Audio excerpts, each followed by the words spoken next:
When Texas Attorney General Ken Paxton announced he would challenge John Cornyn in the Republican primary for U.S. Senate, it created an opening for his job. Now the election to replace Paxton is heating up. By the end of June, 3 Republicans had launched their campaigns for the office. Then earlier this month, 2 Democrats joined the race. Our politics team spoke with both candidates about their vision for the office and their message to Texas voters.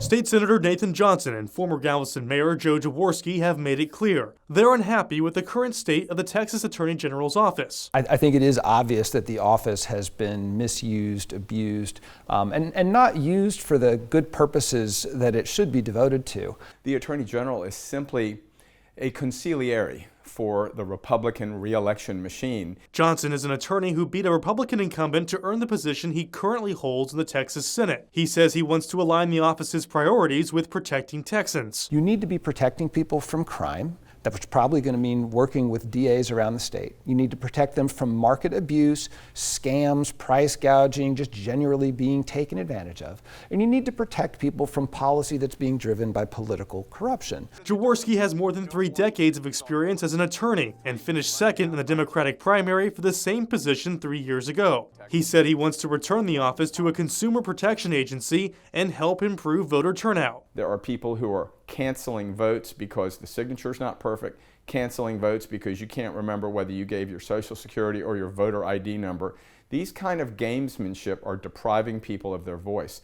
So a voter enhancement will look at the law and allow for the greatest capability for people to vote. Whoever comes out on top after the Democratic primary will have an uphill battle to flip the statewide position to a Democrat, something that has not been done since the 90s. Both say they feel it's the right time to capitalize. There are changes afoot, and I do think there's a way to win this election. And I think that between swings in national mood, between the stain that Ken Paxton has left on the office, between the complicity of everybody around him and going along with it, I think people are really, really yearning for an independent mind to get in there and restore the integrity of the Attorney General's office. There's a great dissatisfaction out there, Dylan.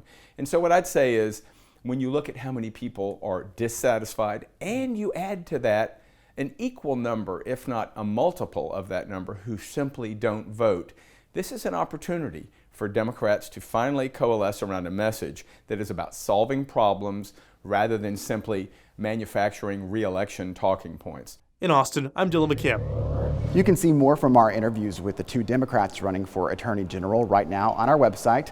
We posted the complete interviews with Joe Jaworski and Nathan Johnson in our Newsmakers section. Just look for the links in this week's State of Texas story.